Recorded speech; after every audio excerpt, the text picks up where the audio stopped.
तो आज रात को इश्क हुआ का 5th एपिसोड रिलीज़ होने वाला है, लेकिन मैंने इसके 4th एपिसोड को रिव्यू नहीं किया था, इसलिए इस वीडियो में हम इसके 4th एपिसोड के बारे में भी बात करेंगे। तभी हम इसके आगे की कहानी को जान पाएंगे। तो चलिए वीडियो को शुरू करते हैं। इसके 4th एपिसोड में हमें देखने को मिलता है कि तबरेज़ जुल्फी के साथ ये डिस्कस करता है कि कैसे वो मिर्ज़ा को समझाए कि वो उसका रिश्तेदार नहीं है, लेकिन तबरेज़ को उस वक्त कुछ समझ नहीं आ रहा होता। दूसरे सीन में हम देखते हैं कि मिर्ज़ा को भूख लगती है और वो तबरेज़ के कमरे में जाती है तबरेज़ से मिलने के लिए, लेकिन उस वक्त ऊपर जाते हुए मिर्ज़ा को दास देख लेता है और दास को शक होने लगता है। फिर मिर्ज़ा तबरेज़ को जगाती है और फिर तबरेज़ मिर्ज़ा के लिए खाना मंगाता है, जिसके लिए वो जुल्फी से कहता है, जहाँ पर जुल्फी थोड़ी कॉमेडी करता है जो मुझे कुछ खास पसंद नहीं आया। और फिर मिर्ज़ा तबरेज़ से पूछती है कि तुम कोई डरावनी ख्वाब देख रहे थे और वो ख्वाब क्या है, जहाँ पर हमें वही तबरेज़ के पेरेंट्स का ख्वाब दिखाया जाता है, जिसे तबरेज़ मिर्ज़ा को बताना बेटर नहीं समझता। जहाँ पर बातों ही बातों में हम इन दोनों के बीच में होने वाले प्यार को हम महसूस करते हैं और मिर्ज़ा साफ साफ तबरेज़ से कह देता है कि वो उसे अच्छा लगता है। और फिर बाहर की भी एंट्री हो जाती है तबरेज़ के कमरे में और बाहर मिर्ज़ा से पूछता है कि तुम यहाँ क्या कर रही हो। तो तबरेज़ कहता है कि मिर्ज़ा ने रात का खाना नहीं खाया था, इसलिए वो यहाँ पर आई है। जिस पर बाहर कहता है कि मेरा कमरा नीचे था, तुम मेरे पास आ जाती। जिस पर मिर्ज़ा कोई जवाब ना देते हुए वहां से चली जाती है। और फिर दास के साथ साथ बाहर को भी शक हो जाता है कि इन दोनों के बीच कुछ तो चल रहा है। और दूसरे ही दिन बाहर तबरेज़ से साफ साफ कह देता है कि तुम जो कर रहे हो वो ठीक नहीं है। और फिर वो तबरेज़ वो सारा इंसिडेंट बताता है जो मिर्ज़ा और मिर्ज़ा के घर वालों के साथ हुआ था, और वो कहता है कि वो गलती से मुझे अपना कज़न मानती है। और फिर बाहर कहता है कि तुम जाओ और उसे सब सच बता दो। और फिर मिर्ज़ा तबरेज़ को मार्केट जाने के लिए पूछती है और बाहर मिर्ज़ा को अपने साथ जाने के लिए कहता है, लेकिन मिर्ज़ा मना कर देती है, जिस पर बाहर को थोड़ा गुस्सा आता है, लेकिन वो बर्दाश्त कर लेता है। उसके बाद इनडायरेक्टली तबरेज़ मिर्ज़ा को कहता है कि क्या होता अगर बाहर तुम्हें बचा लेता और तुम बाहर के साथ यहाँ कराची आ जाती, तो क्या तुम फिर बाहर से शादी कर लेती। लेकिन मिर्ज़ा कहती है कि शादी के लिए मेरा एक अपना आइडियल है, जिस पर बाहर फिट नहीं होता। एक्चुअली बाहर मिर्ज़ा से इसलिए शादी करना चाहता है क्योंकि वो मिर्ज़ा में अपना प्यार सबा को देखता है। सबा वो लड़की है जिससे बाहर शादी करने वाला था, लेकिन सबा शादी के दिन भाग गई थी और ये गलती दोबारा ना हो इसलिए बाहर एक प्लान बनाता है। और फिर बाहर तबरेज़ से कहता है कि तुम जाओ और मिर्ज़ा को अपने साथ शादी के लिए मनाओ। लेकिन तबरेज़ सिर्फ शादी का नाटक करेगा, निकाह के दिन दूल्हा बदल जाएगा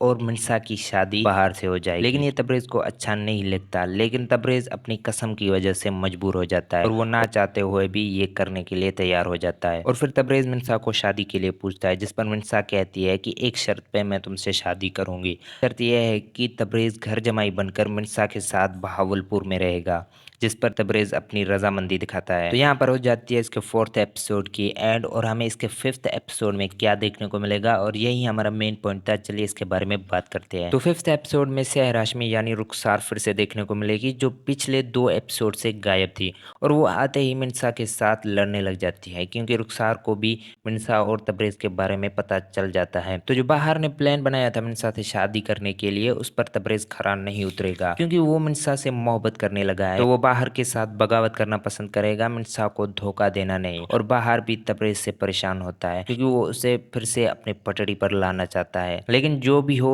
एंड में ये दोनों तो आपस में दुश्मनी बनेंगे। तो आपकी क्या पॉइंट ऑफ व्यू है इस ड्रामे को लेकर, कमेंट्स बॉक्स में ज़रूर शेयर करना।